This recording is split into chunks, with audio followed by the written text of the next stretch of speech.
Bienvenue sur le podcast Élite, un podcast pour les femmes comme toi désirant reprendre confiance en elles avec les bonnes informations. Prête à changer ta vie? Ça commence ici. Donc, comme à l'habitude, c'est le petit intro malaisant que j'attends que les gens se connectent. Donc, j'espère que vous allez bien malgré la petite température grise. Allô Patricia, j'espère que tu vas bien. Allô Sarah Maude. J'espère que vous allez bien. Donc, il y a pas mal de gens qui se connectent. Allô Cassandra, la fidèle au poste dans nos lives. Patricia aussi est pas mal tout le temps là. Fait que c'est le fun de voir qu'il y a plusieurs personnes qui se connectent. That's it. J'espère que vous allez bien malgré la température grise. On lâche pas. Ça sent bien le beau temps. Parfait pour courir cette température. Ouais, j'avoue. Sauf s'il se met à mouiller. Mais là, il fait juste mouillasser. Donc, j'imagine que c'est pas si pire. Là. Si seulement j'aimais la course, je pourrais m'avancer davantage là-dessus. Mais malheureusement, non. Good. Parfait. Donc là, il y a une couple de personnes de connectées. Fait que ce soir, en fait, c'est parce que j'ai eu des rencontres ce matin, puis après ça, j'ai comme vu la story à Meredith, puis tout ça, puis je me suis dit, pourquoi pas prendre ça comme sujet de mon live ce soir, là. Peut-être qu'il y en a qui vont se reconnaître là-dedans. Puis comme je disais dans ma story, dans le fond, c'est en lien avec le système de récompense. Dans le fond, quand on vit une émotion de stress ou il y en a parfois que c'est même quand ils vivent un événement heureux, soit qu'ils vont binger ou manger leurs émotions ou manger n'importe quoi. Donc là, il faut juste faire la différence entre binger puis un petit peu manger ses émotions parce que binger, quand on dit j'ai un binge eating, là, ça peut virer en un trouble alimentaire. Binger, dans le fond, c'est que tu vas manger une énorme quantité de nourriture en une shot, là, puis rapidement, dans le fond. Puis manger ses émotions, ben ça peut mener à binger, mais manger ses émotions, c'est exemple que tu vas manger, je sais pas, une rangée de biscuits au complet, out of nowhere, juste parce que tu as vécu une émotion. Donc, dans le fond, c'est de ça que je voulais parler. Donc, il y a des petits patterns en lien avec ça. Donc, on écarte vraiment le trouble alimentaire. Là, je parle vraiment que si c'est un pattern chez quelqu'un quand elle vit une émotion. Fait qu'exemple, quand c'est une émotion, on parle d'événements heureux, on parle de stress, on parle d'un événement triste. Donc, ça peut être en lien avec les trois. Fait que, c'est ça. Fait qu'on veut, en fait, briser ce pattern-là. Parce que si on fait un petit dessin, moi je suis visuelle, fait que je vais vous montrer, là, vous allez le voir à l'envers, là. Mais dans le fond, qu'est-ce qui arrive avec ces personnes-là? Il y en a quand même assez beaucoup que ça l'arrive, puis j'ai beaucoup de mes clientes que ça l'arrive aussi, puis on brise ce pattern-là. Donc vous n'êtes pas pris éternellement là-dedans. C'est juste qu'il faut que vous fassiez les actions et les petits trucs que je vais vous donner ce soir. Donc, dans le fond, qu'est-ce qui arrive là, c'est que comment je pourrais vous dessiner ça? C'est que on va vivre une émotion. Fait que une émotion de tristesse, stress ou bonheur des fois. Fait qu'on va vivre une émotion. Donc là, on va vouloir binger / manger. Puis on s'entend que c'est pas quelque chose de... C'est pas des noix qu'on mange de plus, là. Souvent, ça va être une barre de chocolat, ça va être des chips, des trucs sucrés ou du junk, dans le fond. Fait que là, on vit une émotion, on va binger / manger. Puis après ça, qu'est-ce qui arrive tout le temps? C'est qu'on va avoir un sentiment de culpabilité /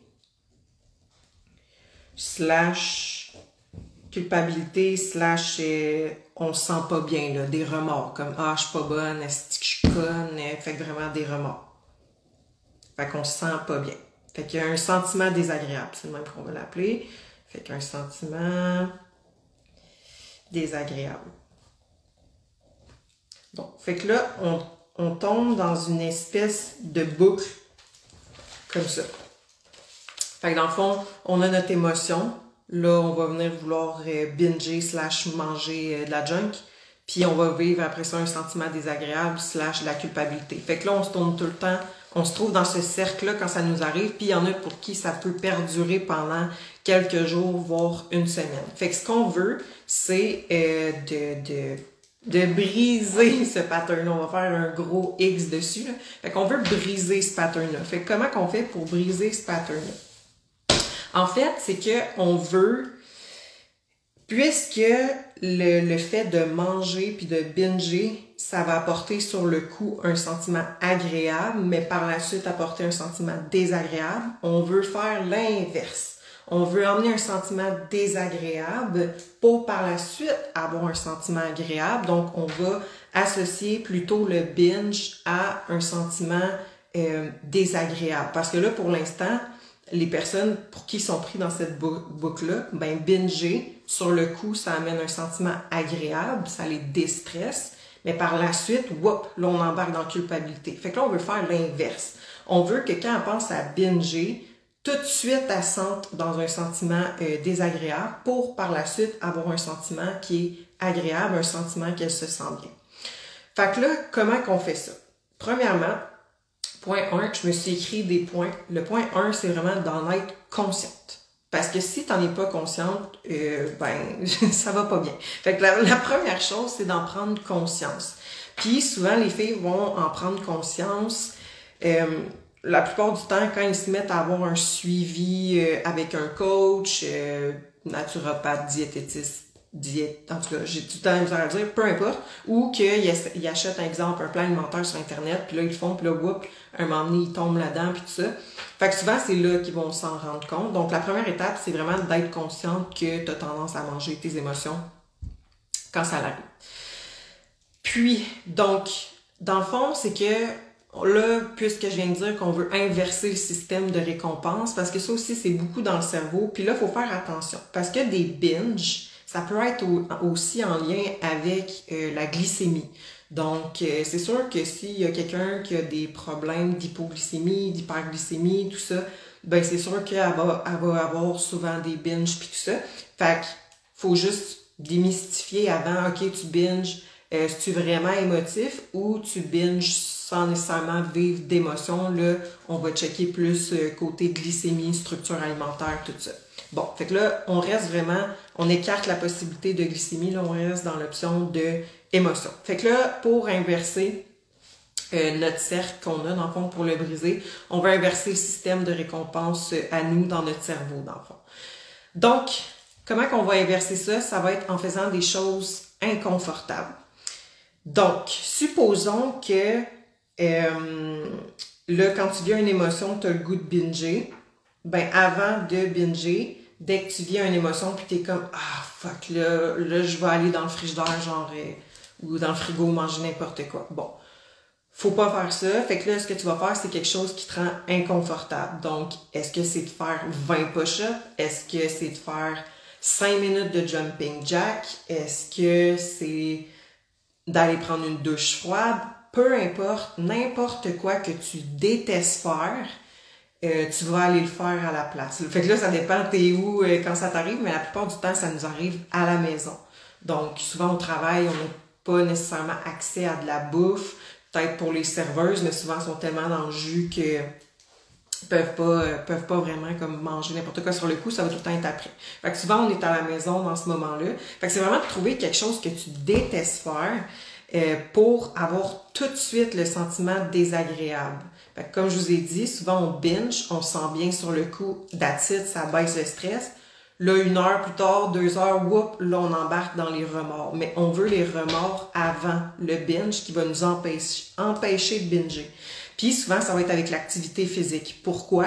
Parce que n'importe qui s'embarque dans un processus de transformation physique, ben justement, c'est pour le physique. Fait que si tu associes ton activité physique à, ça te rapproche, ben ton activité physique désagréable, que ça te rapproche de ton objectif physique, ben tranquillement, ça va devenir quelque chose d'agréable. Puis là, quand c'est quelque chose qui est plus difficile pour toi, ben tu vas comme le changer, tu vas l'upgrader, tu vas faire autre chose, tu sais.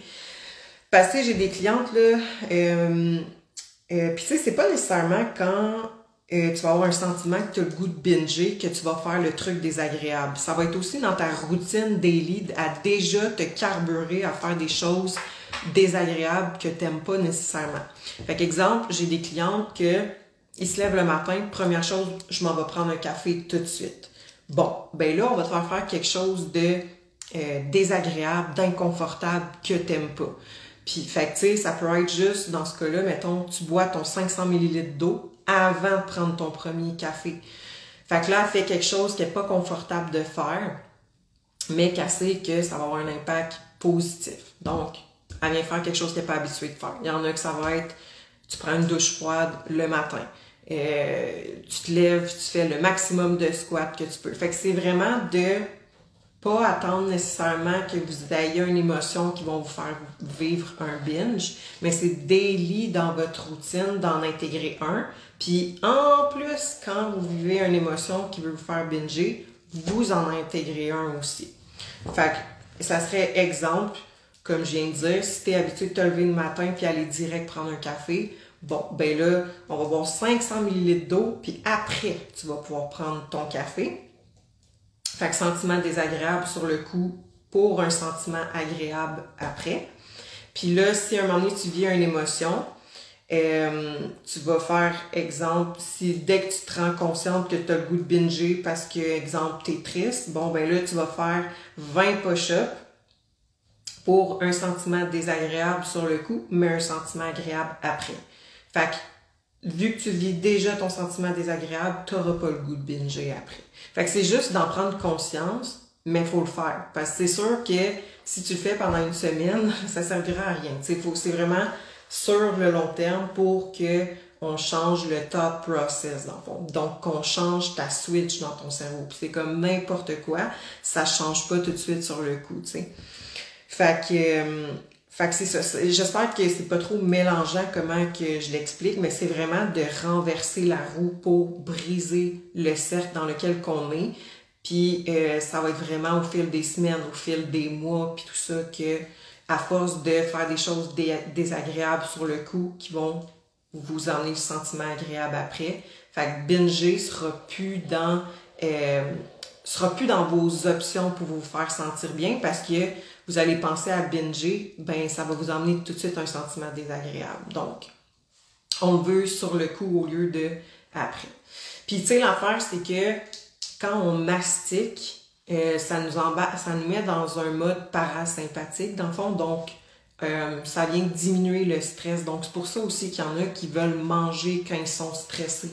Fait que, mis à part la glycémie qui est fuckée quand on a trop de cortisol élevé, il y a aussi l'effet de mastiquer qui nous met dans un état parasympathique. Fait que c'est pour ça qu'on dit que pour une bonne digestion, il faut prendre le temps de mastiquer, oui, pour faire que le système digestif fasse sa job, dans le fond, là, avec les enzymes et tout ça, mais c'est aussi que ça nous met dans un état plus détendu. Donc, c'est pour ça qu'il y en a qui vont ressentir le besoin de manger, de mastiquer quand ils sont stressés parce que ça descend le stress.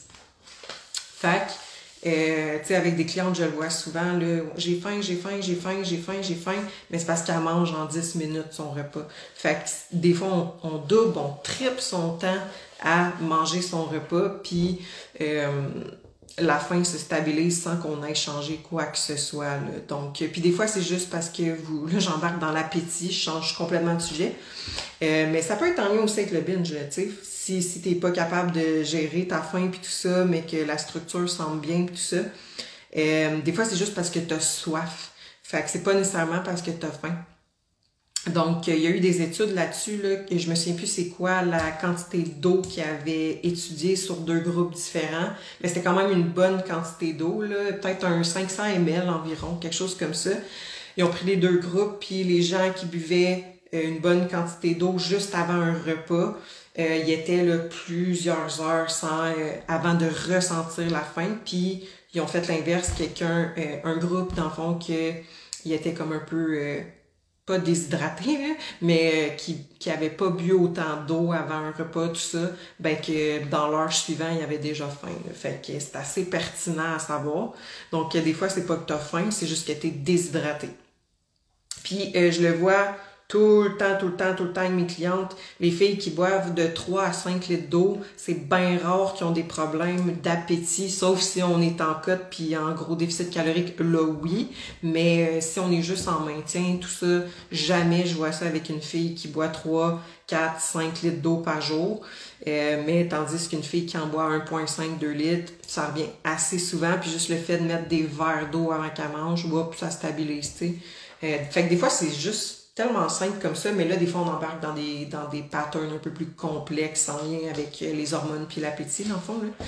Mais bref, je m'écarte de mon sujet, mais ça a quand même un lien, là. Fait que tout ça pour dire que c'est exactement ça que Meredith, elle expliquait, dans le fond, dans son story, puis c'est ça qu'on fait avec nos clientes, dans le fond. Donc, c'est sûr que ça se fait sur le long terme, tu sais, jamais on pourra régler ce problème-là avec une fille en 1 mois, mais je l'ai vu avec beaucoup de mes clientes, là, parce que c'est assez fréquent, là, d'avoir ce pattern-là. Fait que comment qu'on brise ça, ben c'est ça que je fais avec mes clientes. Je leur demande, je les aide, dans le fond, à trouver quelque chose de désagréable qu'ils vont faire dans leur routine, puis qu'ils vont faire quand ils ressentent le besoin de manger. Bon, alors burpees, ce sera quand je voudrais du chocolat. Oui, ça peut être une bonne idée des burpees. C'est tellement désagréable en plus. Fait que tu sais, c'est ça. Puis tu sais, on s'entend que binger, c'est pas non plus quand vous êtes SPM, ok? Ça, c'est vraiment autre chose. Là, je parle vraiment des filles que, dans la vie de tous les jours, ils ont tendance à manger leurs émotions, que ce soit heureux ou triste ou stress. Donc, binger, manger ses émotions, manger un peu n'importe quoi. Puis la plupart du temps, c'est le soir, tu sais, parce que justement, ils finissent leur journée. Là, mettons, ils arrivent à la maison, ils veulent faire descendre le stress, ils ont vécu, je sais pas, un événement stressant, puis là, tu sais, les filles, on est sensibles souvent, là, fait que là, ils ont eu de la peine à la job, puis tout ça, fait que là, ils vont aller se réconforter dans quelque chose, ils veulent un sentiment agréable sur le coup, mais après ça, on embarque dans le sentiment désagréable. Donc, on veut avoir le sentiment désagréable avant pour nous empêcher de binger, puis la plupart du temps, je le vois tout le temps, c'est toujours avec une activité physique qui va être le plus efficace, parce qu'en plus, son but, pourquoi il a fait ça, ben c'est pour changer son physique, tu sais. Fait qu'elle va associer ce qu'elle fait, dans le fond, pour son objectif là, final en soi. Là. Fait que j'espère que c'était pas trop mélangeant comment je l'ai expliqué, là. Mais il fallait que je me fasse des dessins, là, parce que sinon, dans ma tête... C'était ça, mais c'est exactement ça que je fais avec mes clientes Meredith. Même chose aussi. Mais il faut qu'ils le fassent, tu sais, parce que j'ai bien beau te donner les outils. Si tu le fais pas, ben, ça changera jamais, tu sais. Faut que tu le veuilles plus que n'importe qui, dans le fond. Mais c'est ça, je dis, ça changera pas un mois. Ça va vraiment être à force de le faire à chaque jour, à chaque semaine, à chaque mois, à chaque année, que vraiment tu vas venir briser ce pattern-là. Fait que, ça se peut que des fois ça revienne, c'est normal. Parce que, encore une fois, notre cerveau, il est fait pour nous garder dans notre zone de confort. Fait que c'est sûr que lui, il déteste ça, là, quand tu essayes de, justement, fucker son pattern, là. Fait que lui, il veut tout le temps te ramener à ta zone de confort. Son objectif, c'est toujours encore de te laisser survivre, là. Fait que lui, il veut te ramener dans ta zone de confort, puis nous, on est là, on essaye de briser ça. Fait que ça se peut que des fois, tu l'échappes, puis tu reviens dans ton pattern, mais tu vas en prendre conscience, puis graduellement, ça va diminuer, puis à un moment donné, tu l'auras plus, là. Je le garantis, je l'ai vu avec plein de clientes. Donc c'est pas mal ça, que je trouvais ça super intéressant. Puis ça a donné que c'est ça, j'ai eu comme 2 rencontres ce matin, que c'était justement en lien avec ça. Puis après ça, j'ai vu la story à Meredith, j'ai fait « Ah, that's it, je vais parler de ça à soir. Je pense que ça peut être intéressant pour pas mal tout le monde. » Donc voilà, je sais pas s'il y en a qui ont des questions pendant que je suis présente. C'était quand même un bon petit monologue, comme d'habitude, mais j'ai pas mis de boîte à questions parce que là, je me dis, ça fait une couple de semaines que je faisais des Q&A, puis là, j'ai choisi un sujet en particulier, mais je peux quand même répondre à vos questions, là, si vous en avez en lien avec votre soit l'entraînement, la nutrition, supplémentation, n'importe quoi que vous voulez savoir. Puis pour celles qui écoutent en rediffusion, encore une fois, là, vous pouvez toujours m'écrire en DM, ça me fait plaisir. Je pense que tout le monde est tranquille ce soir. Ça doit être la température qui vous met tranquille. Pourquoi vous conseillez des EAA? Pourquoi? Bon, ben c'est bon pour empêcher le catabolisme, donc conserver ta masse musculaire, surtout en perte de gras, là, ça peut être intéressant parce qu'en perte de gras, souvent on crée un déficit de calories. Donc si on veut éviter le plus possible de perdre la masse musculaire puis la conserver, puis même des fois chez certaines personnes, ils vont réussir quand même à bâtir la masse musculaire, on va mettre des EAA, tout simplement. Fait que super intéressant autant en prise de masse qu'en perte de gras, là, moi j'en mets des EAA. Puis pourquoi pas des BCAA au lieu des EAA? Tes EAA sont plus complets. Tu as 9 acides aminés au lieu de 3. Puis il y a eu beaucoup plus d'études là-dessus que les BCAA. Fait que c'est pour ça qu'on conseille les EAA comme étant plus efficaces. Donc que tu sois en perte de gras, perte de poids, prise de masse, les EAA c'est toujours intéressant. Moi j'en mets, si la personne peut se le permettre avec son budget, j'en mets tout le temps. Fait que ça peut être pris à chaque jour aussi, là, même dans tes journées off. Là. Fait que y a pas de problème à ce que tu prennes dans ta journée off un scoop de EAA. Tout simplement. Sinon, ça peut être autour de l'entraînement, intra-shake aussi, y a pas de problème. Donc, c'est pour ça qu'on conseille des EAA, c'est vraiment pour tout ce qui est masse musculaire qu'on prend.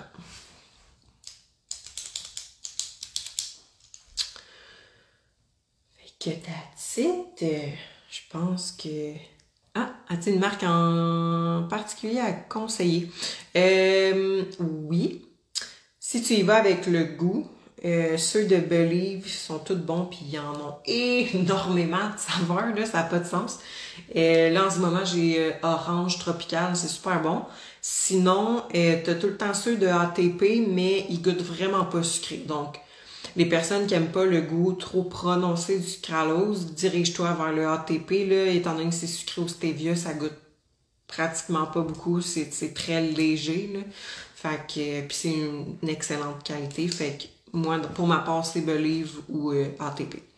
C'était quoi déjà l'application pour calculer les macros que tu as parlé il y a 2-3 semaines? Oui, dans le fond, c'est My Macro Plus. Moi, j'utilise toujours ça à cette heure-là. C'est une de mes clientes qui m'a fait découvrir ça. Puis je suis comme, oh my god, game changer. Parce que on dirait que MyFitnessPal, je sais pas pourquoi, là, ça rentrait pas dans ma tête. Je sais comme, c'est donc bien compliqué pour rien. Puis là, avec My Macro Plus, c'est game changer. Ça va super bien. Tu peux enregistrer tes meals. Tu peux enregistrer comme recette, là. Fait que ça coûte genre 4-5$, mais c'est un bon 4-5$ investi pour éviter de te casser la tête. Fait que ça révolutionne, et puis tu peux tout tracker, peu importe où ce que t'es, tu scannes, tout ça. Bref, j'aime bien ça. J'aime bien ça. Puis il y a plusieurs autres choses que tu peux tracker aussi sur ton appli. Donc, c'est pas mal ça pour notre live de la semaine. Donc, si jamais vous avez des suggestions de live, vous pouvez me l'écrire en DM aussi. Là, il y a pas de problème. Donc, je vous souhaite un bon reste de semaine malgré le temps gris. Il annonce beau en fin de semaine, donc il nous reste juste demain techniquement à affronter la grisaille. Donc, on se parle la semaine prochaine pour un live et s'il y a quoi que ce soit, n'hésitez pas à m'écrire. Bonne soirée!